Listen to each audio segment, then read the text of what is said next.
only implied, only imagined. In buildings on the Acropolis, the Propylaea, the Nike Temple, the Erechtheion, we can see the synthesis of the Ionic and Doric spirits in the age of Pericles, where the two great architectural forms stand side by side. It's not the gigantic measurement, but the elegance of the Ionic style, the slim, high-reaching, decorative game matched to Doric sternness.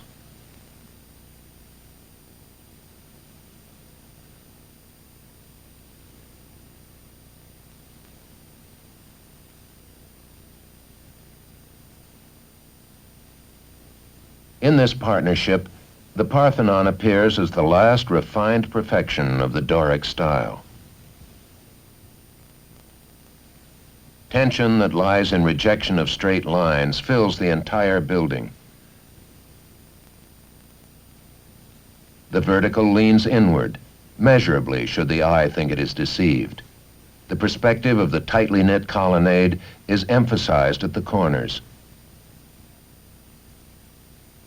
The horizontal curves slightly upwards, some 4 inches in 80 yards, even into the entablature.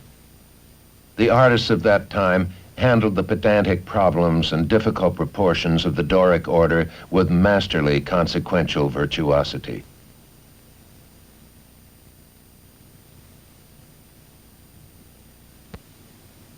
At Bassae, deep in the mountains of Arcady, the remote and legendary heart of the Peloponnese, a temple lies by a spring sacred to Apollo Epicurus, the Holy One.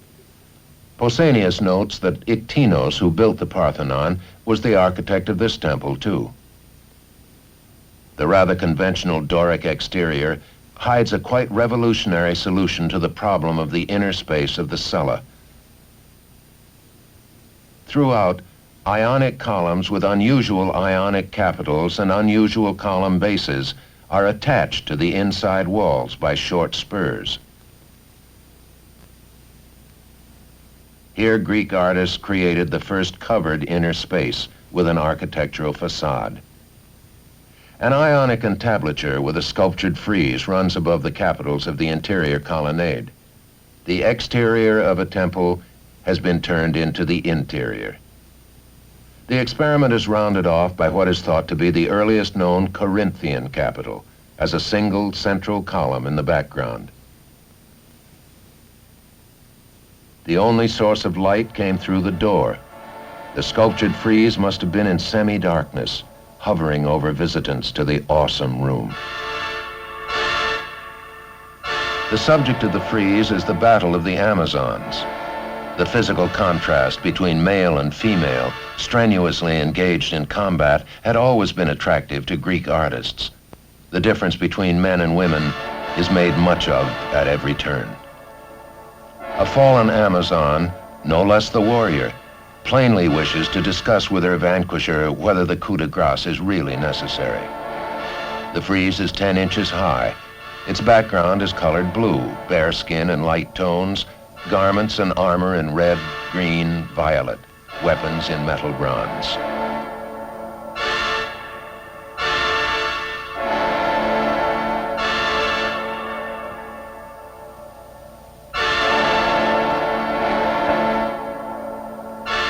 An Amazon with a mortally wounded comrade in her arms. These young women acted in battle as if they were indeed men.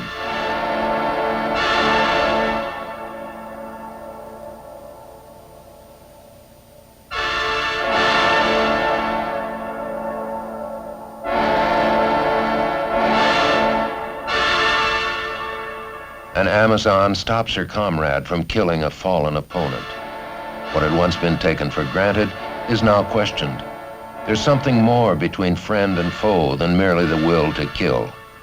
Such gestures of pity and mercy had not been seen before in Greek sculpture.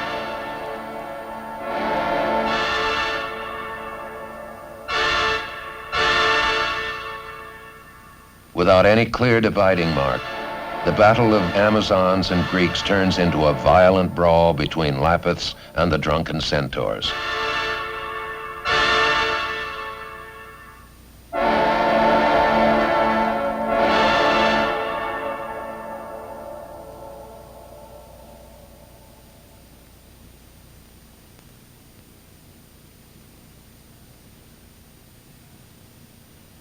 A famous artist of his time, the Corinthian sculptor Callimachus, is said to have noticed an acanthus plant, which had grown and completely enveloped a basket of flowers left resting on a stone. He saw it, so the story goes, and invented the Corinthian capital. It sits on a slender, tall Ionic column with deep flutes like a bud on a stalk. Decorative and magnificent from every angle, it replaced the Ionic capital.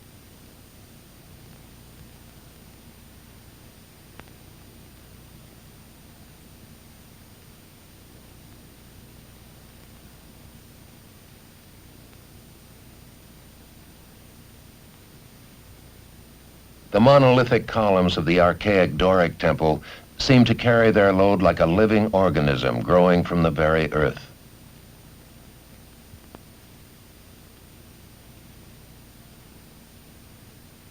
The Corinthian column, created for love of the magnificent and grandiose, so characteristic of Hellenistic and Roman architecture, could meet every need, for a gigantic column or the most delicate of pilasters.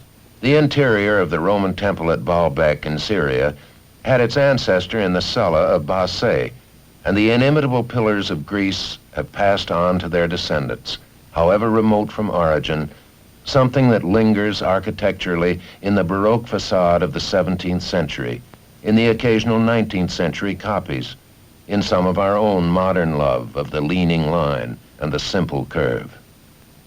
We too, of this century, love great flowerings in art. We are ourselves proper descendants of so grand a beginning.